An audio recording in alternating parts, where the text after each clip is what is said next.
Good evening. Welcome to Alpha Ministries Church in the Woods broadcast, Connecting the Dots. I know that's kind of a strange title for a class, but really what we're trying to do is connect the concepts between AA's program, 12-step program of recovery, and the Alpha series, which is also a program of recovery. Now, so far what we've done, and I can't recap everything because we've gone way beyond, but just to give you a little introduction for tonight's study, I want you to realize that what we're doing is connecting what AA in the first 3 steps admonishes us to do for recovery and what God reveals through Paul in Romans 6, 7, and 8, he is doing for us for recovery. Both are for our recovery. AA's first 3 steps, if you're familiar with it at all, is number 1, we admit that we're powerless. We finally come to that place in our lives where we recognize we can't change ourselves. We're powerless over alcohol, as AA puts it, or you could put drug addiction or sexual addiction or any other type of dysfunction in your life. We finally admit that we're powerless. And our lives have become unmanageable because of that. Step 2 says that we came to believe that a power greater than ourselves could restore us to sanity.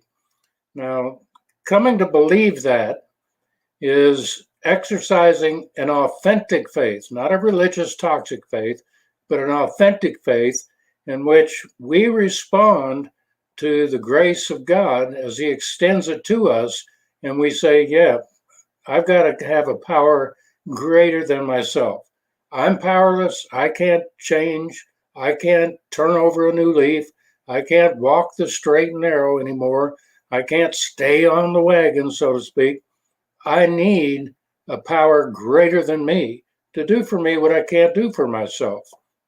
We come to believe that there is a power, and that power is God. And so step 3, we turn our will and our life over to the care of God as we understand it. Now, it's important that we understand that that involves a multitude of things, which we've already covered in our class, in terms of making a decision to let God run our life, basically.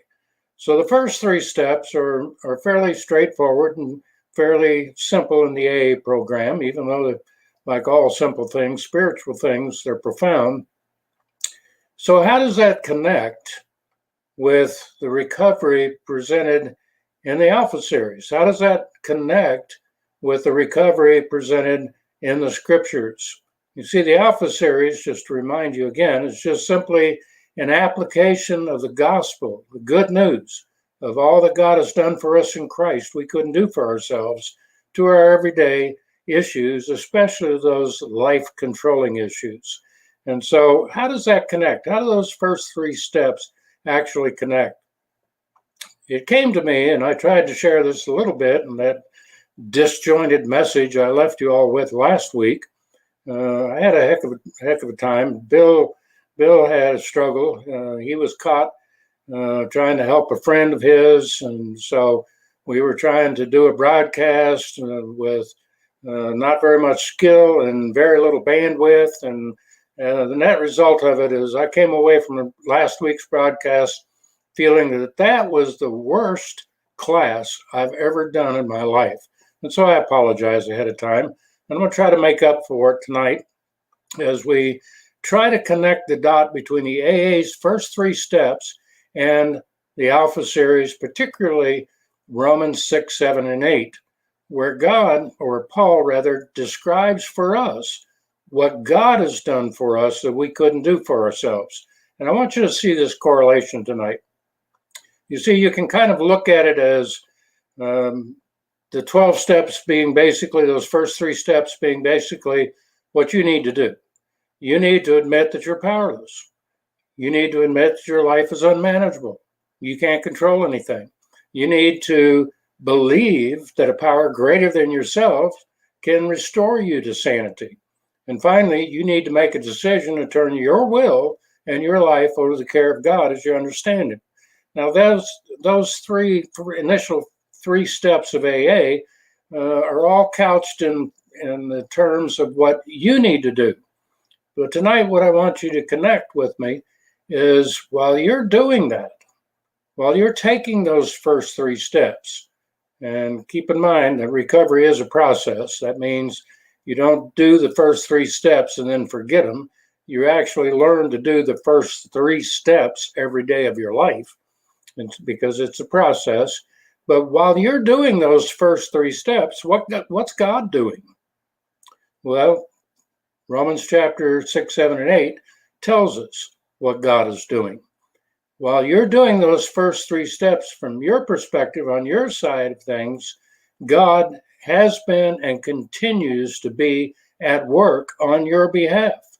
In Romans 6, he tells us that God literally crucified, put to death once and for all, that old dysfunctional, alcoholic, addicted self that you were.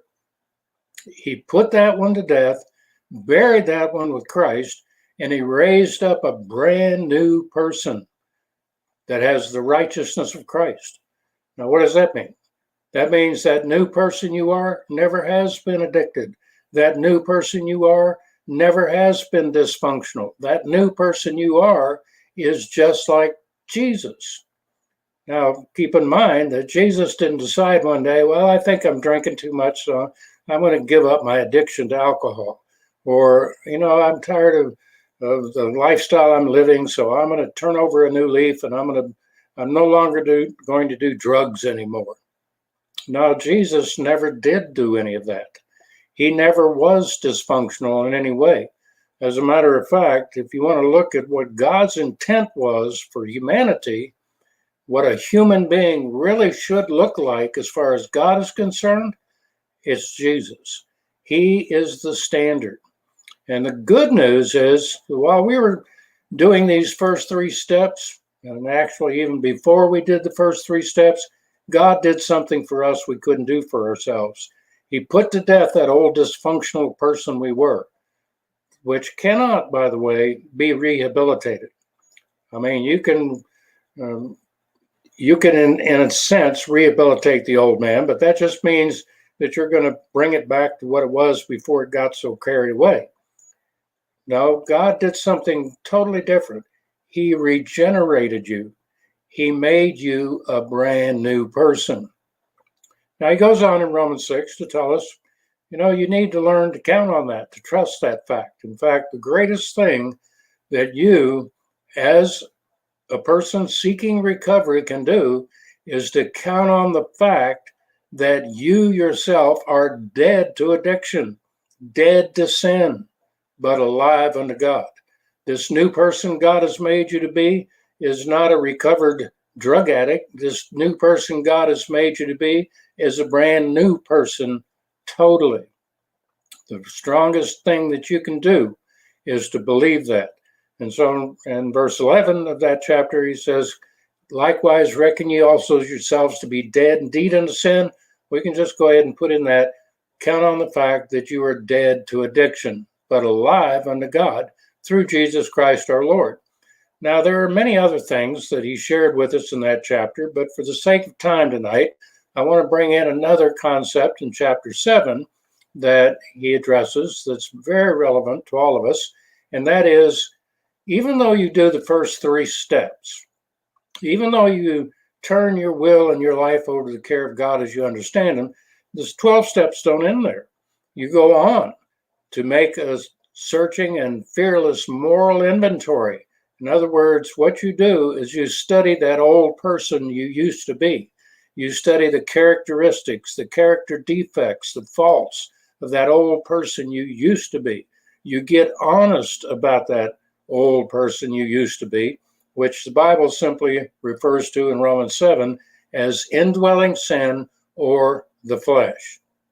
You see, just because you're a brand new person doesn't mean you don't have the same old habits, thoughts, coping strategies, and all of that sort of thing that you grew up with that were conditioned into your life. Just because you're a brand new person, you still live in the same old body you were born with.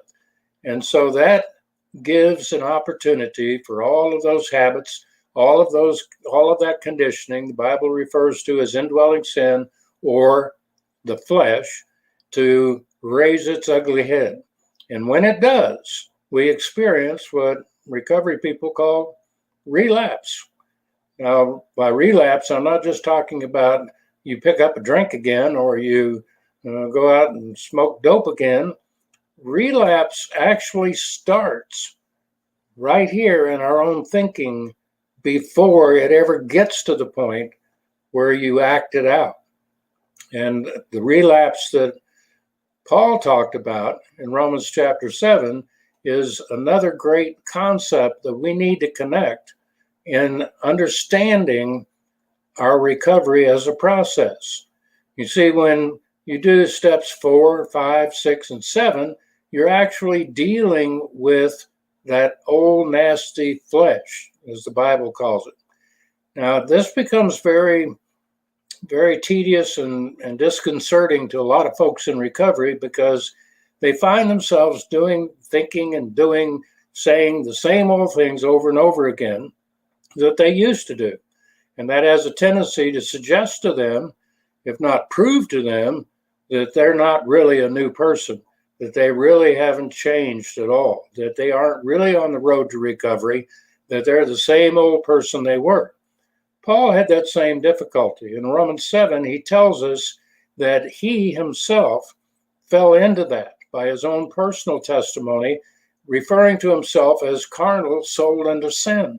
You see, Paul forgot what he wrote back in chapter 6, that he was dead indeed unto sin and alive unto God.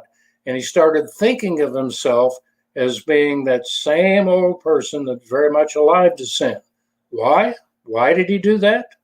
Because, and this is really the critical point of his relapse, why he did that was because he was focused on his behavior. In verse 15, he said in Romans 7, what I do, I don't understand. In other words, he was zeroing in on his behavior. Notice he was zeroing in on what he was doing, not on what God had done and was doing. This is a big mistake. It switches us from that authentic faith in which we are focused, our attention is focused on divine provisions, what God does for us we couldn't do for ourselves, to that toxic faith in which we are focused on what we're doing, what we should have done, what we could have done, but we didn't do. Paul fell into that trap. And in that trap, he discovered another important concept that I want us to connect here as far as recovery goes. He discovered that he could not set himself free. Just like we had to discover back in the very first step that we were powerless over our addiction, Paul discovered that there was no way he could get rid of that indwelling sin. Now, he did make the distinction. He said, now then it's no longer I that do it, but sin that dwells in me. He did make the distinction that he is not the same person that he used to be, that he is now a brand new person, but he still, even as a new person, even with his tremendous knowledge of good and evil, he could not set himself free from the habit and the dominion of sin in his life. He could not set himself free just because he understood that he was not his flesh. And so he cries out at the end of chapter 7, he says, "O wretched man that I am, who shall deliver me from the body of this death?" Now that's fancy King James English for simply, who's going to set me free from all of these habits and coping strategies and old ways of thinking and acting? Who's going to change me from the inside out? Who is going to set me free from that? Notice he didn't say, by what program or means shall I set myself free? He said, what person, who is going to set me free? And he goes on to answer it, I thank God. God is going to do for you what you can't do for yourself all the way through the process of recovery. He never quits working. He always does for us what we can't do for ourselves. Our job is simply to trust him. Now, at the end of chapter 7, Paul says, so with the mind, I want to do what's right. I want to quit drinking. I want to quit drugging. I want to quit all this dysfunctional behavior. And I want to live a brand new lifestyle, a lifestyle of recovery. But with the flesh, I'm still living in the same old lifestyle. And so Paul leaves us with a conflict at the end of Romans 7 that all of us are familiar with. I don't know anyone in any form of recovery that's not familiar with this inner struggle, this inner conflict, sometimes referred to as temptation, etc. Many of us, all of us, in fact, struggle with that. Every Christian I know struggles with that inner conflict. Why? Because God has made you a new person, but you still live in the same old body with all of its habitual ways of thinking and acting. There is going to naturally be a conflict. As we shared earlier in one of our other lessons, it's just like when Jesus went in to cleanse the temple. When he went in to cleanse the temple, there was a conflict. He turned the money changers' tables over, drove the sacrificial animals out of the courts of the Gentiles. There was a conflict. Why? Because Jesus had entered the temple. When Jesus comes into your temple, i.e., you become the new person created in him, there's going to be that conflict. And so Paul goes on to tell us in Romans chapter 8, don't condemn yourself over that. There is therefore now, in the middle of the conflict, no condemnation, none whatsoever. You're not under any condemnation from God. Why? Because God has made you a new person. Now, I'm not going to spend a lot of time because I want to bring our panel in tonight. We thankfully do have our panel with us, and I want to bring them in tonight. So I'm not going to spend a lot of time going through each verse here in Romans chapter 8, but just suffice it to say, in the first 4 verses, Paul tells us essentially, God has done for you what you couldn't do for yourself. The Spirit of life in Christ Jesus has made you free from the law of sin and death, because God did what you couldn't do. God, in the likeness of sinful flesh and for sin, condemned sin in the flesh. Why? That you might have the righteousness of the law fulfilled in you, the righteous demands, the righteous character of Christ complete in you. But that first provision that we've just talked about in those first 4 verses, the fact that we're under no condemnation is just the beginning. It gets a lot better. He goes on in verses 5, 6, and 7 to talk about the fact that we have, not only are we a new person, but that new person has a new mind. And that spiritual mind, he calls it, is a mind of life and peace. Whereas our carnal mind, or our natural mind, is a mind of conflict, condemnation, and turmoil. We have a new mind. Why does God give us a new mind? So that we can begin to think like Christ. In fact, that new mind that we have, we can call the mind of Christ. Now again, let me warn you, having the mind of Christ and using the mind of Christ are 2 different things. Remember, there are a lot of things that I have. A lot of things I have. You go look at my barns and you'll see a bunch of stuff that I have. But do I use it all the time? No. In fact, on occasion, I get this wild hair to clean everything up.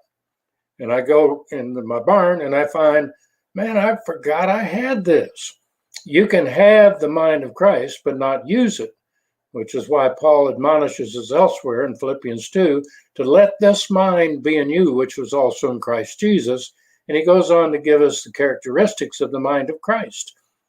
In other words, he's encouraging us to use this provision of the mind of Christ, to begin to think like Christ.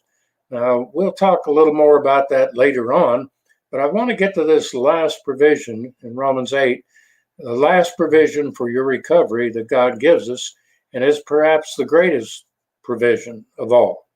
He tells us in verse 9, or verse 8 rather, that we are not in the flesh, even though we have the flesh. if so be that the Spirit of God dwells in you. And this last provision has to do with the fact that God has put his Spirit, the Spirit of his Son Jesus, inside that new person he made you to be. It's his Spirit.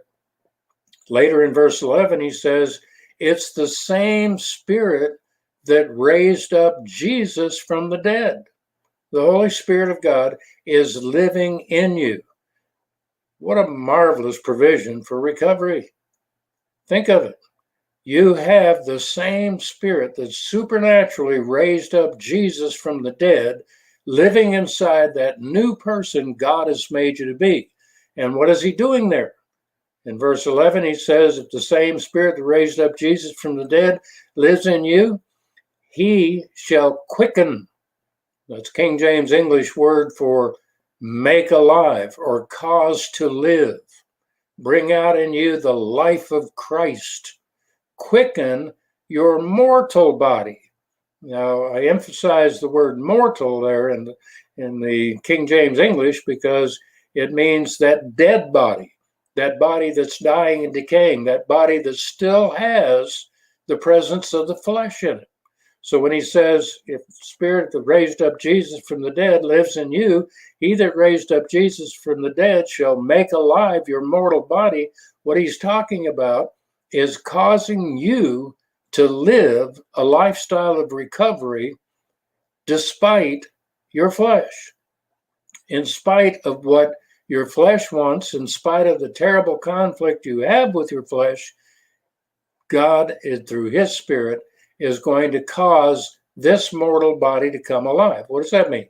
It means he's going to cause words to come out of your mouth that are the words of Christ.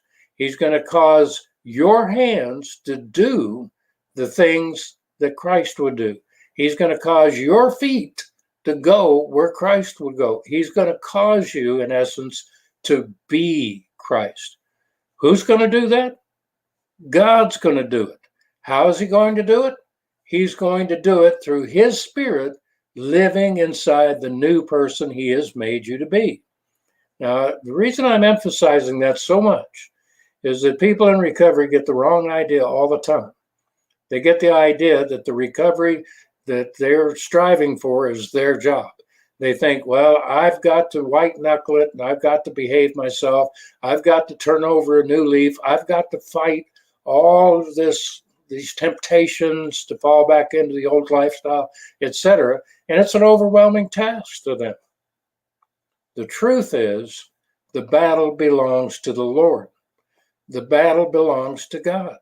He's the one, through his Spirit, that's going to cause you to recover. Your job? Faith. His job? Power to change. And that's why it goes on in these following verses 12 and 13, to tell us that if we, through the Spirit, change, put to death the deeds of the body, we shall be caused to live. Now, we're going to spend a great deal of time next week on this very, very concept, but I just want to introduce it to you before I bring the panel on. Because God is working through his Spirit in that new person he's made you to be, causing you to enter into a lifestyle of recovery, he tells us that we, through the Spirit, are going to recover. We, through the Spirit. That means we have a job and the Spirit has a job. Our job? Faith. Our job? To believe what God says is true. Our job? Trust him to do the work. His job? Power. His job is to get it done. His job is to make it happen. Your job is to trust him. His job is to make it happen. We're going to come back to that next week in detail, and we're going to talk a lot more about that because people get confused on that. They get the idea that their job is to make it happen, and God's job is to trust us to make it happen. And a lot of problems ensue because of that. And so I want to leave you tonight with the idea that God has given us every provision we need for a brand new lifestyle of recovery. And He continues to work that lifestyle out in us by His Spirit. And so I want to bring the panel in to discuss this point here with you tonight. Our panel, thankfully, is back. We've got Tom and David. Well, we're gonna get a hold of David later on. I'm saving him for last because you might notice if you look at that picture, he's driving down the highway and the turnpike in his automobile, and I don't want him distracted. So, David, you listen but don't look. We're praying for you, brother, and hopefully you'll be home when we bring you in. We also have Pam with us tonight, and of course, Bill is back. He's our host, and thankfully he's back here this evening with us. So I'm going to start with you, Pam. I kind of set you up here with connecting the dots between the first 3 steps of AA and what God is doing as revealed to us in the gospel. So give us your thoughts on that. Okay, so I started out listening to you talking about the first 3 steps, and you did that. But really, what you talked about were steps 5, 6, and 7. Those are the ones that actually center in on the conflict that you spoke about this evening, or at least the way I heard it. Recognizing that we're powerless.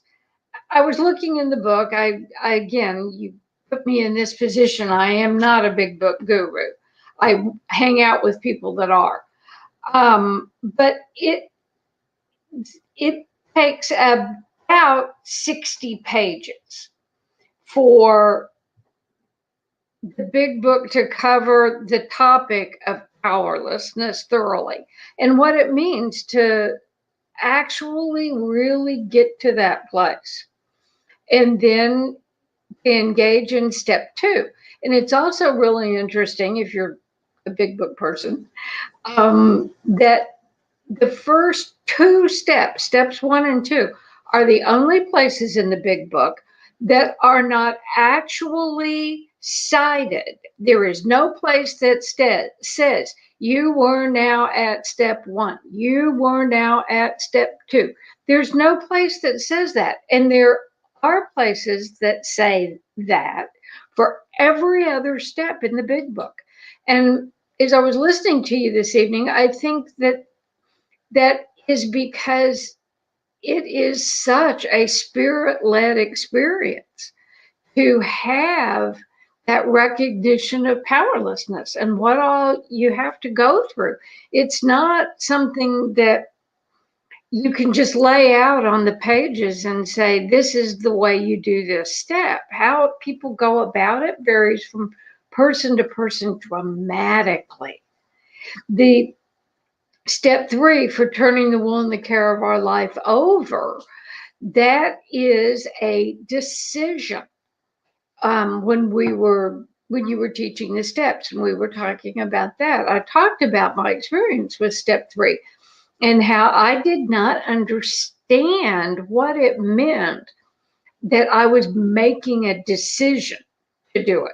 I thought it was something I was doing. And so every time I acted out again in self-will in one way or another, I would go to my sponsor and say, oh, I blew my 3rd step. I blew my 3rd step. And I did this so much that my sponsor finally got exasperated with me. And she said, Pam, have you changed your mind? And I'm like, what do you mean? She said, do you want the will and the care of your life back? And I'm like, oh my God, no. She said, well, if you haven't changed your mind, you haven't blown your 3rd step. Because your 3rd step is nothing but a decision. Now, the big book is very clear that this vital and crucial step, and that is a quote, this vital and crucial step that means it would have the power to do virtually nothing in your life, unless it was followed by a strenuous effort. I love the strenuous word. A strenuous effort to identify and be rid of those defects of character. And that leads us into step 4. And so when a person does a 4th step and they take a look at all of those defects, that fleshly nature, it is extremely helpful. If you're working with someone who has a comprehension and understanding of being able to separate who they really are from their flesh. My experience is virtually no one, when they're doing a 4th step, has that ability. They can't do it. They don't. It just again, you talk about looking like an Okeechobee cow. Try and explain that to somebody. I did it a few months ago. I got nowhere. She could not do it. She was her behavior. So being willing to do that step basically is an act of desperation, because the big book's very clear that we will not recover if we don't do it. It is that act of desperation that motivated me and most anybody else that I know of that's ever done this. When I had finished my 4th step, and when I had to do my 5th step, that's where I started in on this evening. And I was looking at what the big book had to say about step 5. And I really appreciated the paragraph where it says, when we have done step 5, and I call these the 5th step promises. Step 5 being that we admit to God, to ourselves, and to another human being the exact nature of our wrongs. It says, once we have taken this step, withholding nothing, we are delighted. These are the promises. We can look the world in the eye. We can be alone at perfect peace and ease. Our fears fall away from us. We begin to feel the nearness of our Creator. We may have had certain spiritual beliefs, but we begin to have a spiritual experience.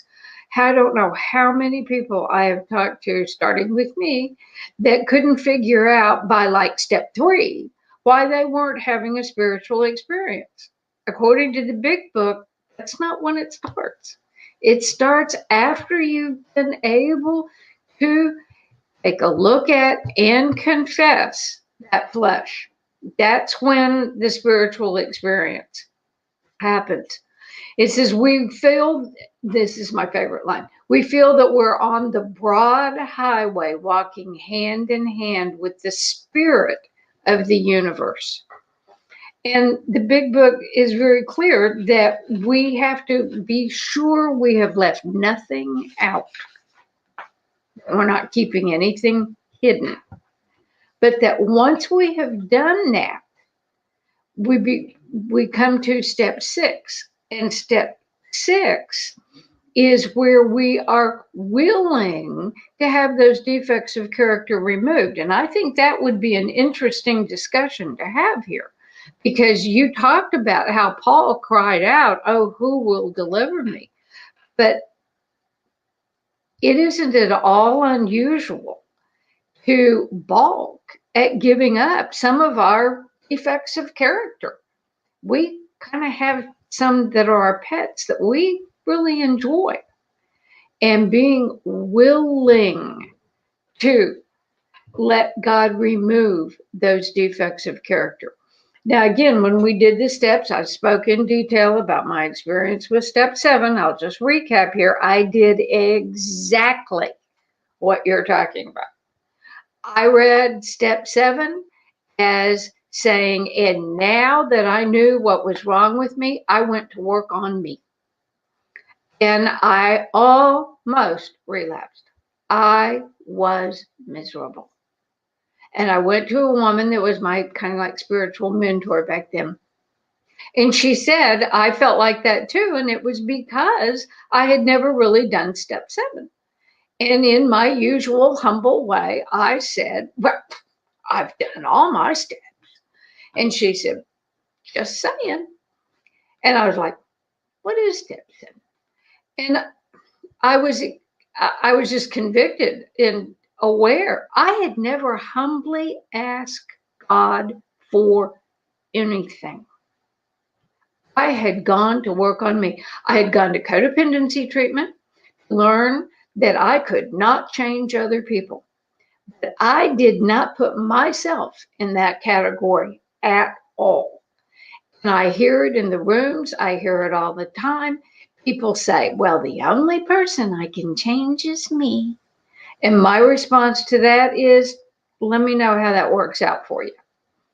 Because it does, it serves the function of turning us in on ourselves. Now, I'm not exactly sure where you're going next week, but what I want to talk about next week is step 8, because step 8 describes what we are supposed to do. And it's very specific. And basically, to put it in Christian terms, what it boils down to is our job in step 8 is the ministry, and 8 and 9 is the ministry of reconciliation. That is what our job is, while God is working on us. And we don't go to work on ourselves, because what I did was I took all my list of my character defects and I picked out the ones that bothered me the most, which of course were pretty much the ones that made me look bad to other people. And I went to work on those. Now, I am very chagrined to say that thus far, and it's been 34 years, God has seen fit to leave me with several of those defects of character that make me look bad to other people. I'm really sad about that, but it's true. And those are the places where God continues to work in my life to say, my grace is sufficient. My grace is sufficient. It's not up to me. I don't get to pick. Thank you. I'm going to take you up on that suggestion for looking at step 8 and 9 next week, because that's really the punchline here. You know what I mean? When you ask for, why should I recover? Just so I can feel better? No. And I think that's what really step 7, you alluded to that when it says humbly ask God. Humility is not that we think of ourselves as being less than others. That's a false humility. That's stupidity, actually. Humility is we learn to think of ourselves less than we think of others. And when you humbly ask God in the spirit of humility, you're wanting Him to heal those character defects. You're wanting Him to set you free from your flesh. You're wanting Him to do for you what you can't do for yourself, not just to make you feel good, but so that you can actually engage in that ministry of reconciliation you're talking about. It's actually for the sake of others as well. So we definitely want to bring that into our further discussion here down the road. But I like particularly what you had to say in your own experience about you learned that you can't work on yourself. Okay, and so in no way is recovery a self-improvement program. And the thing that I really appreciate about Romans 6, 7, and 8 is Paul literally blows that self-improvement program right out of the water. Says there ain't no way you can do it. There's no way. It has to be done by God through His Spirit doing for us what we can't do for ourselves. So let me bring Bill in at this point. I see he's chomping at the bit to get going here. So Bill, share your thoughts on this tonight. Just as I was listening, I was keyed in on just the transition from Romans 7 into Romans 8. Romans 7, you have just Paul and the law and his self-effort. God, the Spirit, is not mentioned one time. Paul is talking about him trying to live what we would now call the Christian life, or live for God, however you phrase it. It was Paul talking about the misery of trying to live that independently by following whatever law system we follow. And he was miserable. It rendered the new creation powerless, the new person that you were powerless. And Paul ends up, woe to me. Woe means I don't think anything good about myself. Who will rescue me from this body of death? And it's a person. And thanks be to God through Jesus Christ, my Lord. And then the transition into Romans 8, I think in the first 17 verses, he mentions the Spirit 21 times. So you have now this provision that, frankly, we take it for granted that God Spirit actually lives in us, living in us. And that word in the Greek, when it says the same Spirit that raised Jesus from the dead is living in you, means to be at home in a house. Its emphasis is that you're not just alive, you're not just living, you're very much at home in a house. So Jesus is at home with you. He's not freaked out. Okay, he sent the Spirit. The Spirit comes and lives in us and with us, knowing the end from the beginning, knowing the transformation that's going to take place, knowing, like Pam said, that I'm not going to get rid of those character defects just yet for whatever reason. And I remember going through the whole process with one of the guys from the Next Step Center years back, and he got real quiet. And he threw something out there that has stuck with me, and I've thought about it over and over again. He said, "You know what I just realized? I want these character defects out of my way because I think that God will love me more if I get rid of them." And he's thinking to himself, that's why God hasn't got rid of them yet. Because two things will happen then. If he does change and then he gets this false sense, well, God sure loves me a hell of a lot more now, he's also going to say, well, that guy is not changing over there. God doesn't love him. And I don't have to love him. You know what I mean? It becomes this vicious cycle when we get any type, this much self-righteousness. And I think Paul, through Romans 7, Jesus on the Sermon on the Mount put it all to rest, that we're not going to produce the life that God requires. We're not going to produce that life. A corpse, a dead person, cannot produce life. So God's life in us is producing it. The promise is there. We think we know. I think we have this idea of what my transformation should look like. How I have to change, instead of trusting that God's going to do it, and trusting that and pay attention to this witness that's within us. I was driving down the road the other day, and this phrase, not this exact phrase, has been on my mind, but a lady had across her bumper, it wasn't a bumper sticker, she had this painted on, and it said, "You already know." And I'm saying, well, why is that on there? What is she talking about? And when I drove past her, I kind of looked at her and I kind of immediately knew that she's talking about God, that, God has spoken to every single one of us in more than we know. And the Holy Spirit living in us is that gift. I think, John, I was listening to you on Sunday when you were talking in Galatians. You said it's the greatest gift we have is the Spirit living in us and the Spirit directing and speaking to us personally.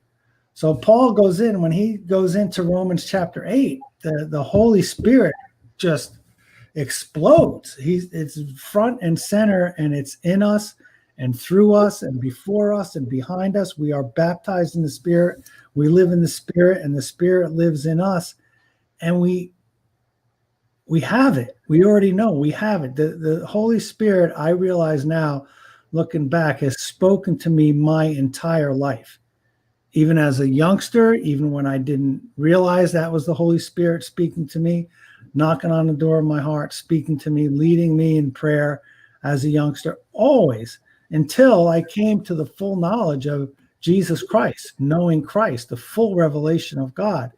And so being at home in the house, God's comfortable in your skin. He's not freaked out. He came in to live there, and he has the transformation plan. He has the renovation. He knows what rooms and what things he's going to clean up first. We don't really know.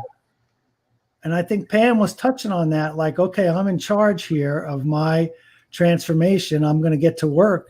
No, transformation comes from God working in us and through us. He's always is, even when we don't know it. He's always knocking things off, cutting off the rough edges, smoothing things out in our lives, teaching us, growing us. And sometimes we do know it. Sometimes we're in the fire and we realize, man, God is teaching me something here, but he's always teaching us. He's always leading. He's always hemming us in, inviting us, speaking to us. And it's a beautiful thing. It's a beautiful thing that we have. So he's very much at home with you, and he has come in, and he's going to make the transformation and the renovation and the change in his time. In his time. And my wife, Carrie Ann, usually, sometimes she uses the terms, well, other people can be sandpaper in our lives. Mm-hmm. You know, that God didn't change that in that person because it's irritating you, but it's transforming you as well. So I'll leave it at that for now. Yeah, I think that kind of hits a nail on the head about how God is leading us into recovery. In this process of recovery, he is continually working through his Spirit in us all the way through, and all these steps, really. But I want us to connect those dots between what I could refer to as the greatest gift of God, and that is his Spirit living in us in our recovery. I mean, that is how he does for us what we can't possibly do for ourselves. I'm wondering if David is parked yet. Are you parked, David? Yes, sir. I'm at home now. I don't want you talking while you're driving here, because I don't want to hear the crash behind you.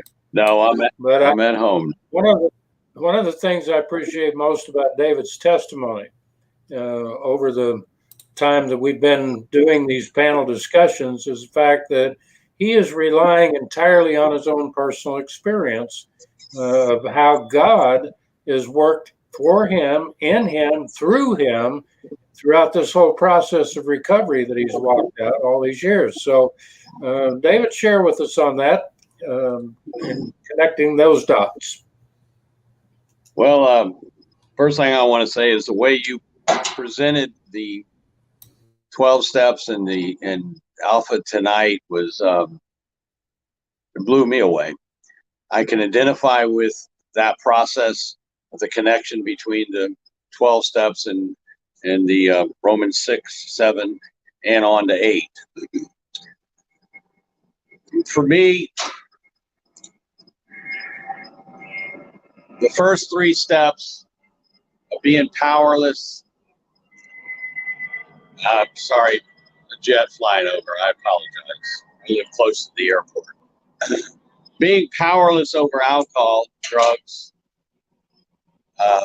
life being unmanageable was pretty easy to see. It wasn't hard for me to see because I crashed my life multiple times, and then coming to believe that a power greater than myself could restore me to sanity. I struggled with that because restored to sanity. Well, even before I ever picked up drugs and alcohol, I didn't fit in. I felt like I was watching other people live life and I stood outside of life watching other people live it, trying to figure out how to join in. And so return to sanity, I struggled with that. I really did, because I didn't feel like I ever was really, quote, like other people, quote, sane. I was different. And then made a decision to turn my will and my life over to care of God as I understood him. In the beginning was very difficult because I had never had any sort of relationship with church or with people involved in church. And so all this was very, very foreign to me. But again, I want to back up to restored to sanity. I just couldn't really get that. Because if I was restored back to where I was prior to picking up drugs and alcohol, that's why I picked them up, because I was uncomfortable in my own skin. I was totally uncomfortable with who I was and my character defects, which I can go on about them. But then hearing the Alpha series for the first time, and hearing what Romans 6 says, that there were a new creation, and that we have meaning and purpose. We go into the hierarchy of needs. In the beginning of the series, it talks about our physical needs and our personal needs, and then on to our spiritual need to love others. That really grabbed me. I knew it was truth, but then my Creator, God, started teaching me that. That's where he had me at. It had me walk in this fact that he was providing my needs. I keep coming back to this over and over again in our teachings, because that was so profound to me, and it still is today. And that reflects to me what John was saying when we do 1, 2, and 3 every day. You know, we're powerless, our life's unmanageable, came to believe, turn our will and our lives over. It's not something you do once, you do it daily. Because for me, the fruit of it is releasing control of my life and asking him to meet my needs is the most profound thing in the world. It's just an incredible reality to be able to live that way. Because again, without that, I had this sense of not fitting in anywhere, with no meaning and purpose. I just sort of existed and tried to figure out how other people existed, what they were doing, why they were happy, it was just very confusing to me.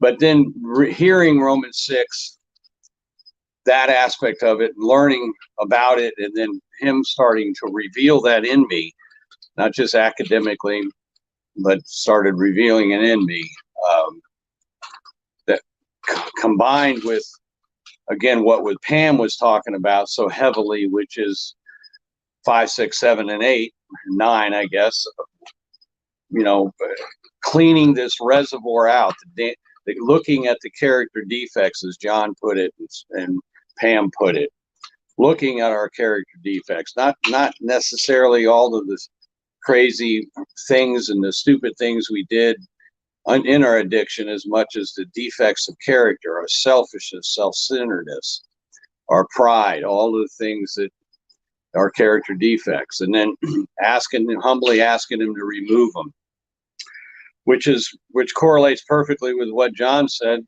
which is true in my life, Romans 7, where Paul had to struggle, you know, with these things. And as we turn our will and our lives over, 1, 2, and 3, we have this struggle with these issues in our lives. And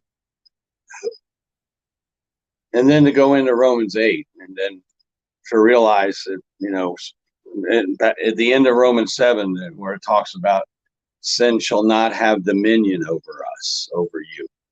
For we're not under law, but we're under grace. And then we move into Romans 8. All of the way John put it tonight was, you know, I've been walking in a little bit of that. The reality of that is so true to me today that it's just a joy to be able to be a part of what we're doing here tonight, to be able to try to live this on a daily basis. And I want to agree 100% that our part is really very, very simple.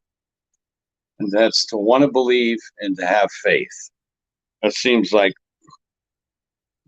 it seems too simple. He does the rest. So I'm grateful for what he's doing in my life and what he continues to do. I could go on, but anyways, thank you. David, I appreciate it. As always, I appreciate your testimony on this. As a man who is walking it out, living reality of the 12 steps, doing what the 12 steps says we need to do to recover, but also experiencing the good news of the Alpha series and what God is doing to cause that recovery. And what's amazing to me is how he works those two together, and just being able to see it and talk about it is kind of an amazing thing to me. And I appreciate your testimony on that. Tom, let's get to you. We've got, we're going a little long here tonight, but that's all right. People can turn us off whenever they want to. So you're on, Tom.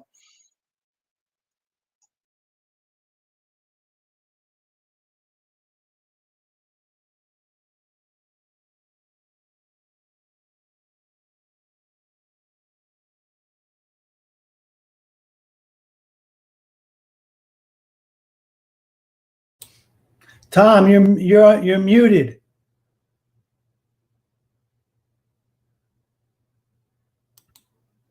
There, hear me now. Shake your head. Thank you. Okay, thanks.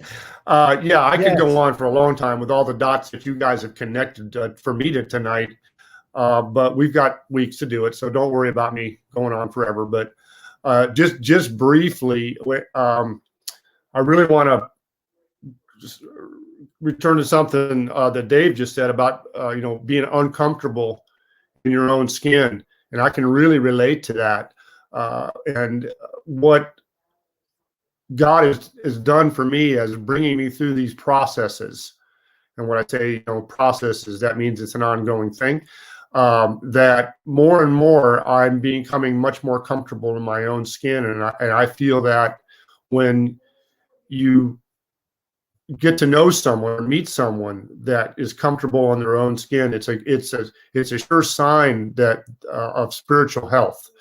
And you don't really recognize it, but all you know is that whatever that person's got, that's something I want for myself, and to be comfortable in your own skin and to not have to worry about where you are, what situations you are, what day of the week it is, whether you're at work, whether you're at a social gathering, whether you're in your family, whether you're at home. You just become more and more comfortable in your own skin. You get less squirrely. The next thing that I want to kind of connect here quickly, and I couldn't decide whether to give you the drugstore version of this or the cowboy version of this, but I think I'm going to go with the drugstore version of this, the chemistry version of this. Is that, first of all, it occurred to me, I wonder how much time occurred between Paul writing Romans 6 and Paul writing Romans 7. It could he have dropped it for several weeks or months and then picked it up again later on after going through a long period of frustration? Or would it be more like me that maybe he finished Romans 6, in the evening, and then the next morning he woke up and was in his mind in Romans 7. That's the way he was feeling. He forgot about everything he wrote in Romans 6. That his natural mind went to Romans 7. And I think this happens to every one of us. And Pam mentioned about having kind of circle back around and often to get back to the third step. But the way I see it from a chemical standpoint is it's like mixing the law and mixing grace is what Paul's describing here. Here's what happens when you mix law and grace.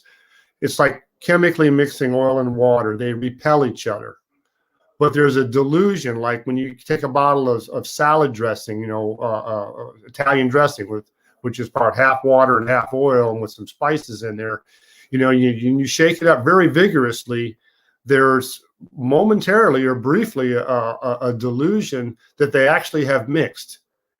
And but if you set it down, then it separates out again. And it's the same way with the law and grace. So many people try to vigorously mix the law and grace, and they shake and they shake and they work and they work. And the harder they shake, the more exhausted they get and the more frustrated they get, to finally they just get to the point they just give up. They just give up. And I think that's kind of what Paul's describing to me, is that, that relapsing in our mind happens when we just vigorously try to be a good Christian and follow the law, and we try to mix law and mix grace, and all we do is get exhausted and frustrated, to the point that Paul finally, he just says, oh, man, I've got to do what, one thing you told me one time a long time ago, John, never forgot, is I've got to resign as general manager of the universe here. And I've got to let God do it. God's the general manager of the universe. He knows the plan, and he's got the power to implement the plan. What I've got to do is stop charging ahead in my recovery, and stop trying to use the law because it's useless to me, and stop and relax, resign. And I think that's what circling back around to step 3 means to me, is that, hey, like Pam said, I wanted it and I agreed to it. That doesn't mean that I'm going to remember it all the time, because I start I want to make it happen here. And I do agree, Pam, that there's, especially step 7 comes to mind to me in this regard as well. So when 5, 6, and 7, the rest of the stuff is all Romans 8 stuff. And I'd probably be charging ahead if I jumped in there right now. I think we'll catch that next week. So I'll quit right here. Thank you, Tom. I appreciate that. We've gone a little long this evening, but I hope that you've been able to make a connection in your own mind. And those of you that are listening, I know for us, and when I speak for the panel as well here, we enjoy connecting the dots here, and we talk about these issues. But we hope that you, the listener, are also beginning to connect some dots here. Yes, we're following 12 steps for recovery. And yes, God is all in that process for us, doing for us what we can't do for ourselves. So I'm going to turn it back to Bill now and let him close this out session. All right. I just want to give a shout out and just thank a lot of the people that join us and write us a note. Nancy, have a great Thanksgiving yourself. We got Wendy in the house, Tammy Wilcox, Patty Hills, Connie, Robin, Mary and David, Grandma. Hey, Grandma. Rhonda's. So thanks everyone for joining in. As I heard you say, John will be back next Tuesday night, 11 a.m. this Sunday at Freedom Ranch. This Thursday night, we won't be doing a class for spiritual warfare because it's Thanksgiving. You'll be napping on the couch from all the turkey. So I don't want to put any to sleep Thursday. We'll come back next Thursday. We're going to finish up the armor of God next Thursday with the sword of the Spirit, then the helmet of salvation, and then the Christmas holidays will be upon us. So we'll see where we're all going to go from there. No other announcements except for Tuesday night live. Well, it's going on now. John Hales is doing a live Alpha series out at Freedom Ranch for those that want to come out. And it's a process group that he's running. It's more, what does it look like in your life? You get to, discuss what it looks like walking it out on a daily basis. So that's out at their all-purpose room at Freedom Ranch at 7 p.m. No other announcements. Hope to see you all out for the people at Reach Community Church. I know that we got rained out again, and it looks like we got the rains behind us now. We had some rainy season. Hopefully this Sunday they'll be at the Causeway at 9 a.m. Freedom Ranch 11 a.m. Next Tuesday night back here at 7. And thanks again for coming out and joining us and hanging out with us tonight.